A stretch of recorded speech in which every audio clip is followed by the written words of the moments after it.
ప్రత్యేకంగా ప్రొఫెసర్ నాగేశ్వరరావు గారితో అసలు బడ్జెట్ అంటే ఏంటి, సామాన్యులు దీన్ని ఏ రకంగా అర్థం చేసుకోవాలి, ఆయన మాటలోనే ఉందాం. మనతో పాటుగా లైవ్లో సిద్ధంగా ఉన్నారు. నమస్తే నాగేశ్వర గారు. సార్, అసలు బడ్జెట్ని ఏ రకంగా విశ్లేషించాలి, సామాన్యుడిని ఇది ఏ అర్థం చేసుకునే విధంగా ఉంటుంది? అంటే బడ్జెట్ అనేది మనకు స్థూలంగా చెప్పాలంటే బడ్జెట్లో 3 రకాలు చూడాలి. ఒకటి రెవెన్యూస్, రిసీట్స్ అంటాం. అంటే ప్రభుత్వానికి ఏ రకంగా ఆదాయం వస్తుంది అని. ప్రభుత్వానికి ఆదాయం అనేది ఆకాశం చూడిపడదు, ఏదైనా మనీ ప్లాంట్ కాయదు. ప్రభుత్వం నుంచి ఆదాయం అంటే అర్థం ప్రజల నుంచి ఆదాయమే. సో అందువల్ల ఈ ఆదాయాన్ని ఏ రకంగా తెచ్చుకుంటున్నారు అంటే rupee earn by the government. ఆదాయంలో అనేక రకాలు ఉంటాయి. ఒకటి ట్యాక్స్ రెవెన్యూస్ ఉంటాయి. కేంద్ర ప్రభుత్వానికి ప్రత్యక్ష పన్నుల ద్వారా, పరోక్ష పన్నుల ద్వారా వచ్చేటువంటి ఆదాయం. ఈ రెండు కూడా మనపైన, సామాన్యుడిపైన, మీపైన, నాపైన ప్రమాణం చూపేది.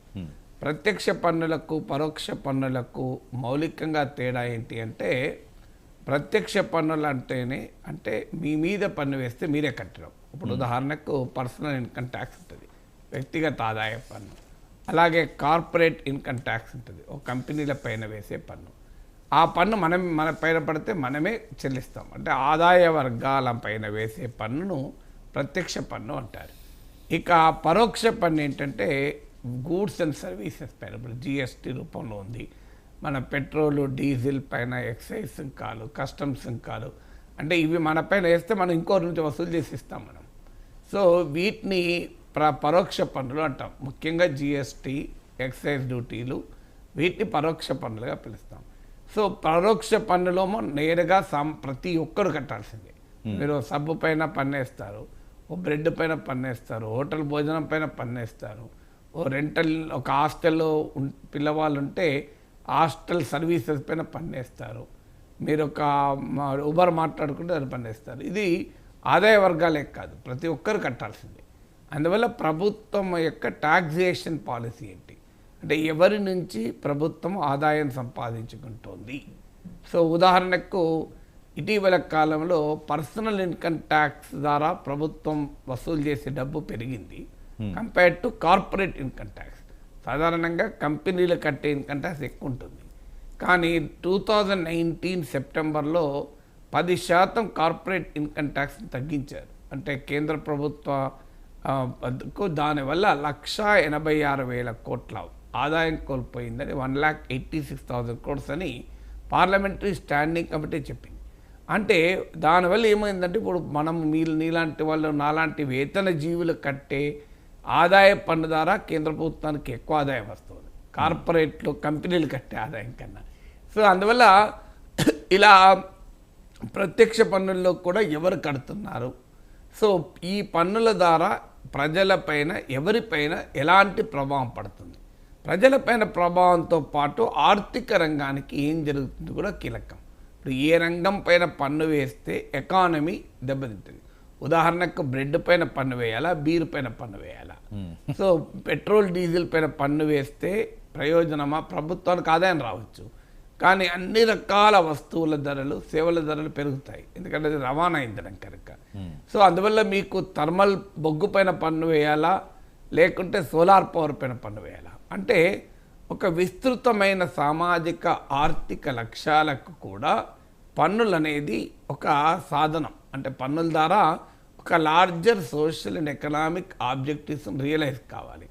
అందువల్ల పన్నులు ఎవరిపైన వేస్తున్నారు, ఆ పన్నులు వేయడంలో హేతుబద్ధత ఏంటి, ఈ పన్నుల వల్ల ఆదాయాలు ఉన్నవారు భారం పడుతుందా, ఆదాయం లేని వారిపైన భారం పడుతుందా, ఈ పన్నుల ద్వారా ఎకనామిక్ గ్రోత్ వస్తుందా, ఎంప్లాయ్మెంట్ జనరేట్ అవుతుందా, ఇన్వెస్ట్మెంట్ పెరుగుతుందా, ఇలా టాక్సేషన్ను మనం విశ్లేషించుకోవాల్సి ఉంటుంది. ఇది ప్రభుత్వానికి వచ్చే ఆదాయంలో tax revenues. Non tax revenues కూడా ఉంటాయి. అంటే ముఖ్యంగా డిస్ఇన్వెస్ట్మెంట్ అంటారు. అంటే డిస్ఇన్వెస్ట్మెంట్ అంటే ప్రభుత్వం తనకున్న ఆస్తుల్ని అమ్మడమే కాదు, ఈ మధ్య కాలంలో లీజుకి ఇవ్వడం కూడా మొదలుపెట్టారు. దాన్నే అసెట్ మానిటైజేషన్ అంటారు, నేషనల్ అసెట్ మానిటైజేషన్. అంటే ప్రభుత్వానికి, ఉదాహరణకు రైల్వేలకు ల్యాండ్ ఉంటుంది, ఆ ల్యాండ్ ప్రైవేట్ వారికి ఇస్తారు. ప్రభుత్వం ఒక జాతీయ రహదారి ఇక్కడ నిర్మిస్తుంది, దాన్ని ప్రైవేట్ వాళ్ళకి ఇస్తారు. సో ఇలా తనకున్న ఆస్తుల నుంచి అమ్మడం ద్వారానో, లీజ్ ద్వారానో, కమర్షియల్గా డెవలప్ చేయడం ద్వారానో ప్రభుత్వం ఆదాయాలను సంపాదించుకుంటుంది. సో ఇక్కడ చాలా గందరగోళం కూడా జరిగే అవకాశం ఉంటుంది. కారు చౌకగా ప్రైవేట్ వారికి అప్పచెప్పడం, చాలా విలువైన ప్రజల సొమ్ముతో క్రియేట్ చేసిన ఆస్తుల్ని ప్రైవేట్ వారికి ఇవ్వడం. సో ఇది ఎంతవరకు హేతుబద్ధత? అందువల్ల ఈ పబ్లిక్ సెక్టార్ డిస్ఇన్వెస్ట్మెంట్లో 1,00,000 కోట్ల విలువైన కంపెనీని 5,000 కోట్ల 10,000 కోట్లకి ఇచ్చేస్తుంటారు. సో అందువల్ల ఈ డిస్ఇన్వెస్ట్మెంట్, అసెట్ మానిటైజేషన్ ద్వారా ప్రభుత్వానికి ఎంత ఇన్కమ్ వస్తుంది అన్నదే కాదు, అది ఎంత మేరకు ప్రజల సొమ్ముకు నష్టం కలగకుండా జరిగింది అనేది. అందువల్ల ప్రభుత్వానికి వచ్చేటువంటి ఆదాయం అంటే రెవెన్యూస్లో ప్రధానమని చెప్పాను. దీంట్లో రెవెన్యూ రిసీట్స్, క్యాపిటల్ రిసీట్స్ అనే క్లారిఫికేషన్, ఆ టెక్నికాలిటీస్లోకి వెళ్ళడం లేదు నేను. సామాన్యుడికి అర్థం కావడానికి ప్రభుత్వానికి పన్నుల ద్వారా, పన్నులేతర మార్గాల ద్వారా ఏ రకమైన ఆదాయం వస్తుంది. కొన్ని సందర్భాల్లో ప్రభుత్వం పెట్టిన పెట్టుబడుల పైన కూడా ఆదాయం రావచ్చు. ప్రభుత్వం కంపెనీ నడుపుతుంది, ఆ కంపెనీ ద్వారా లాభం వచ్చింది అనుకోండి, సో అది కూడా ఆదాయమే. సో అందువల్ల ఇలా వివిధ రకాల ఆదాయం అంటే ప్రభుత్వం వేసే పన్నుల ద్వారా, పన్నులేతర మార్గాల ద్వారా, ప్రభుత్వం పెట్టిన పెట్టుబడుల నుంచి వచ్చే ఆదాయం, ఇవన్నీ కూడా రిసీట్స్ అంటారు. అంటే ఆదాయాలు బడ్జెట్లో ఉండేటువంటి మొదటి పార్ట్. రెండవ పార్ట్ ఏంటంటే ఎక్స్పెండిచర్. ఓకే, దీన్ని ఎక్స్పెండిచర్ బడ్జెట్ అంటాం. అంటే ప్రభుత్వము ఎలా డబ్బు సంపాదించుకుంటుంది అన్నదే కాదు, దేనిపైన ఖర్చు పెడుతుంది ప్రభుత్వం.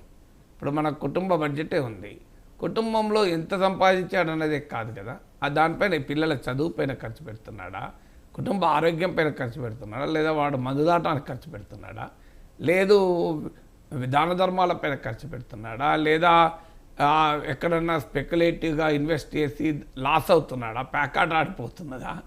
సో వాడు దేనికి ఖర్చు పెడుతున్నాడు? ఖర్చు పెట్టి లేదు ఒక టూరిజం పర్యాటక వెళ్ళి ఖర్చు పెడుతున్నాడా, అప్పుల పైన వడ్డీలు కట్టడానికి ఖర్చు పెడుతున్నాడా.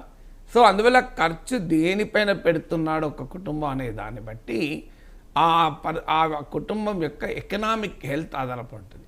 అలాగే దేశ ప్రజల మేలు కావాలన్నా, దేశ ఆర్థికంగా అభివృద్ధి కావాలన్నా ప్రభుత్వం ఎలా ఖర్చు పెడుతుంది అనేది చాలా చాలా కీలకం.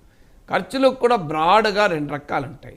రోజువారీ ఖర్చులు ఉంటాయి, అంటే టు మెయింటెనెన్స్ చేసడానికి. ఇప్పుడు ఉదాహరణకు ప్రభుత్వాల శాలరీస్ పైన, పెన్షన్స్ పైన, అప్పుల పైన, వడ్డీల పైన ఖర్చు పెట్టే దీన్ని రెవెన్యూ ఎక్స్పెండిచర్ అంటారు.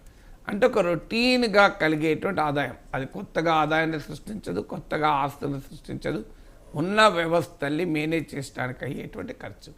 ఇది కాకుండా క్యాపిటల్ ఎక్స్పెండిచర్ అంటారు, అంటే మూలధన వ్యయం.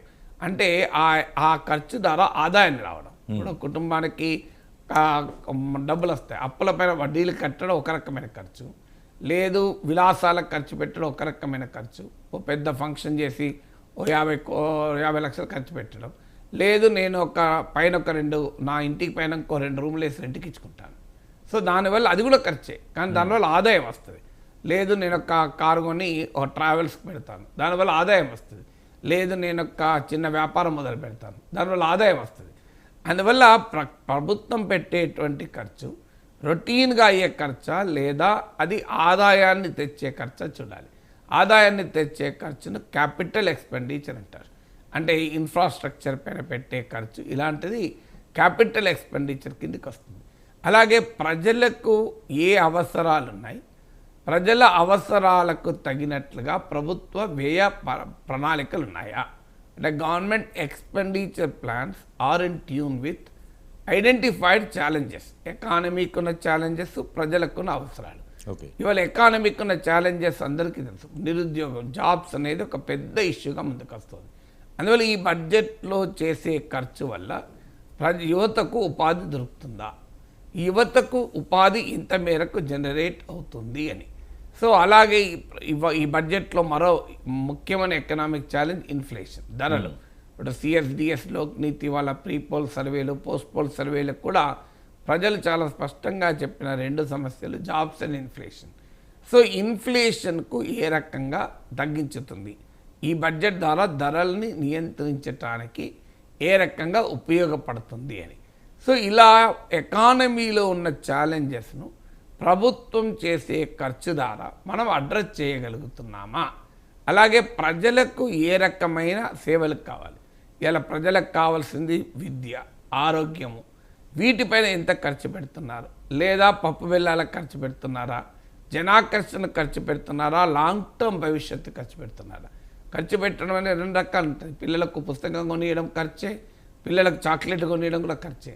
చాక్లెట్లు ఒక్కసారి కొనిస్తే తప్పలేదు, 10 సార్లు చాక్లెట్ కొనిచ్చామనుకోండి పిల్లలు ఆరోగ్యం చెడిపోతుంది, వాళ్ళకి వచ్చే ఉపయోగమే ఉండదు. కానీ పిల్లలకు అట్రాక్ట్ అయ్యే చాక్లెట్లే, పుస్తకం కాదు. సో ప్రజలు కూడా పిల్లలు లాంటి వాళ్ళే. వాళ్ళకి ఇమీడియట్గా కొన్ని ఉచితాలు ఇస్తే వాళ్ళు ఆనందపడతారు. కానీ వాళ్ళ జీవితాలని భవిష్యత్తు వైపు నడిపించేటువంటి దార్శనికత ఖర్చులో ఉందా అనేది ఒక కీలకం. సో అందువల్ల ఖర్చు దేనిపైన పెడుతున్నావు అనేది, ప్రజల అవసరాలు ఏంటి, ఆ ప్రజల అవసరాలను తీర్చడానికి ఖర్చులు పెడుతున్నావా లేదా, లేదు వృధా ఖర్చులు పెడుతున్నావా, ప్రభుత్వం చేసే ఖర్చులు ప్రైవేట్ వారికి ప్రయోజనకరంగా మారిపోతున్నదా, కొద్దిమంది ఆస్తి పరుల ఆదాయ వర్గాలకు ఉపయోగపడుతుందా, సామాన్యుడికి ఉపయోగపడుతుందా చూడాలి.